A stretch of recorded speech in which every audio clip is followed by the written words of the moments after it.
नमस्कार, हमारे YouTube channel पर आपका स्वागत है। कैसे हैं आप लोग? उम्मीद करते हैं आप लोग स्वस्थ होंगे। आज जनपद शाहजहाँपुर में भारत सरकार, राज्य सरकार द्वारा विकसित कृषि संकल्प, इसका उद्देश्य है कि कृषि विज्ञान केंद्र के साइंटिस्ट, वैज्ञानिक, अन्य विभाग के अधिकारीगण, वैज्ञानिक, एलआई डिपार्टमेंट के सभी विभाग के लोग जो जो योजनाएं किसान भाइयों के लिए चल रही हैं उसके बारे में जानकारी गांव-गांव तक, गांव-गांव किसान भाइयों तक पहुँचे। सरकार द्वारा ये कार्यक्रम विकसित कृषि संकल्प अभियान रखा गया है, जो 29 तारीख से 12 तारीख तक है, जो लगातार कार्य चलेगा, जिसमें है जो कृषि से संबंधित विशेष जानकारी दी जा रही है। किसान भाइयों के सवाल हैं, उनसे बात की जा रही है, उनसे पूछा जा रहा है कि कौन सी समस्याएं आ रही हैं, खेती में कौन सी बात ज़रूरी है इस समय, वर्तमान समय में। इस समय जून का महीना चल रहा है,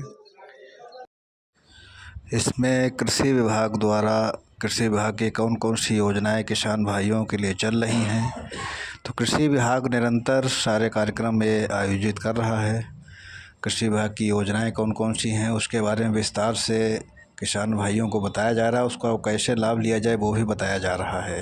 अपने धान के पौध की रोपाई उपचारित कर दोगे तो आपको जान लीजिए कि उपज में कम से कम जो नॉर्मल कर रहे हैं उसमें 5 से 6% की वृद्धि हो जाती है। अब इसके बाद क्या करते हो, इसके उपचार करने के लिए क्या करते हैं, जब हम पौध निकालते हैं तो सबके पास ट्यूबवेल नहीं होगा, कुछ किराए पे करते होंगे, ऐसा नहीं है सबके पास समर्सिबल या टेबल है।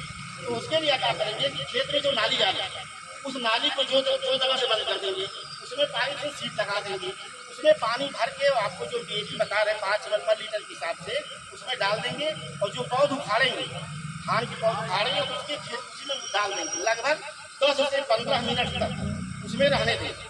उसके बाद मुख्य खेत में ले जाएंगे। अब हम बता दें कि उपचार करने का कारण क्या है।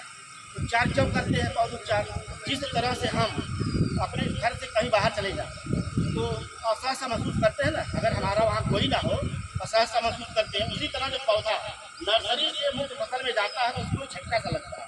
उस झटके से रोकने के लिए चाहे फंगीसाइड से कर रहे हैं, चाहे इंसेक्टिसाइड से कर रहे हैं, चाहे डीएपी से कर रहे हैं, चाहे आपके पास गोदाम उपलब्ध रहता है क्या ट्राइकोडर्मा से कर रहे हैं, करना जरूर चाहिए। अब जो बात हो गई कि पौध लग गया, अब निकलने के लिए ऊपर से देखेंगे तो दरार फटी होगी, मुंह उसका बंद होगा। अगर आप गर्मी वाली सिंचाई कर देंगे तो उसमें क्या होगा, हवा जाने लगेगी, तो आपकी आगामी वाली फसल जो है वो अच्छी हो जाएगी, मिट्टी भुरभुरी हो जाएगी।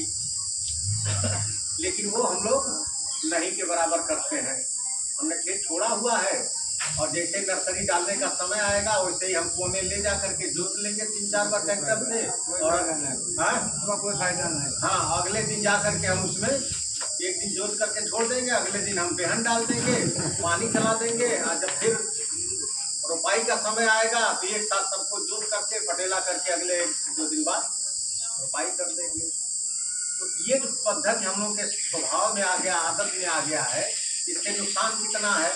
आप अगर देर से किए तो आपका 15 से 20% पता नहीं चलता हम लोग को। जैसे लगता नहीं चीनी खा रहे हैं, खूब बढ़िया बढ़िया मिठाई खा रहे हैं, और धीरे धीरे शुगर हमारे अंदर घुस रहा है, हमको पता नहीं। और डॉक्टर साहब के यहाँ गए, जब कुछ परेशानी महसूस हुई तो गए तो उन्होंने कहा कि आपका तो 500 चल रहा है। यही हालत है कि 15-20% का तो हम लोग ध्यान ही नहीं रखते कि कब वो नुकसान हमारा हो गया। अब नहाने में ज़्यादा खर्चा करते हैं, कपड़ा धोने में खर्चा, खेत में भरे रहते हैं एकदम नाक तक, पानी की जरूरत है नहीं, लेकिन उनमें तो वही हाल हम लोग बेहन वाले में डालते हैं। जब आप सुबह पानी चला देंगे, अगर 6 बजे भी चलाएंगे, पानी पूरा उसमें 2 इंची लगा हुआ है, तो जैसे ही सूरज गर्मी पड़ेगा वो खोलने लगेगा, फिर आपकी बेहन खराब हो जाएगा, और उसका असर आपके खेत पे 1 महीने बाद दिखाई देगा, जब आप 25 दिन 30 दिन पर रोपाई करेंगे।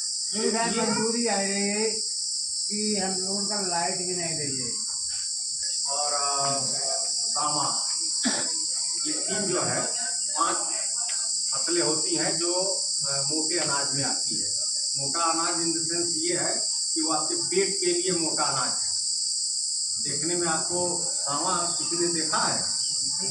बाजरा देखे होंगे आप लोग, बाजरा देखे होंगे, बाजरा तो यहाँ होता है, लेकिन सावा और कोदो और रागी नहीं देखे होंगे आप लोग। जो लोग बहुत पुराने होंगे शायद जब पहले मशीन आएगी वो अपना ट्रैक्टर लाएंगे, नहीं ऐसे केवल खेत में नमी होनी चाहिए, नमी होनी चाहिए, ऐसे बुआई हो। और उत्पादन में कोई कमी नहीं होगी। यहाँ तक कि देखा गया लगभग 10 से 15 दिन पहले फसल आपकी कट करके तैयार हो जाएगी। तो उसके लिए धान यही रहेगा या धान यही रहेगा, धान यही रहेगा। हर तरह का आप जानते हैं, एक मोटा धान होता है, एक पतला। या हाइब्रिड धान है तो इसी धान का प्रयोग किया जाता है। बस जैसे गेहूं की बुआई करते हैं उसी तरह से मशीन है, तो इसमें भी एडजस्टमेंट करके हम जो सीडलिंग मशीन है उससे भी बुआई करते हैं। खरपतवार की थोड़ी समस्या, कंडी मशीन, इसका उपयोग करके हम जमने ही ना दें। फिर और यही विकल्प नहीं है, कृषि विभाग से करा सकते हैं, यहाँ से भी नहीं कराना, आपके पास कई विकल्प हैं। उत्तर प्रदेश गन्ना शोध परिषद भी आपकी जनपद है, आपके यहाँ से ज्यादा 10-15 किलोमीटर होगा, ज्यादा दूर नहीं है, आप वहाँ पे करा सकते हैं। बहुत बड़ा इंस्टीट्यूट है और वो एक ऐसा इंस्टीट्यूट है हिंदुस्तान में, पहला तो मिलेगा कोयम्बटूर जो 1902 का है, sugar cane breeding institute Coimbatore Tamil Nadu में। ये 1912 का है जो उत्तर प्रदेश गन्ना शोध परिषद। अगर विश्व में गन्ने के रिसर्च की बात आएगी, आपके जनपद का नाम जरूर लिया जाएगा, क्योंकि हिंदुस्तान में 2 ही इंस्टीट्यूट सबसे बड़े हैं जो ये अपने प्रदेश के लिए नहीं अन्य राज्यों के लिए भी काम करते हैं।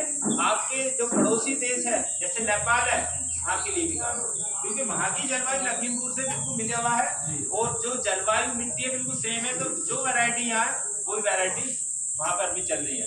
इसलिए आपने अभी देखा कि ये विकसित कृषि संकल्प अभियान के अंतर्गत सभी वैज्ञानिकों ने किसान भाइयों को नवीन तकनीकी जानकारी दी गई।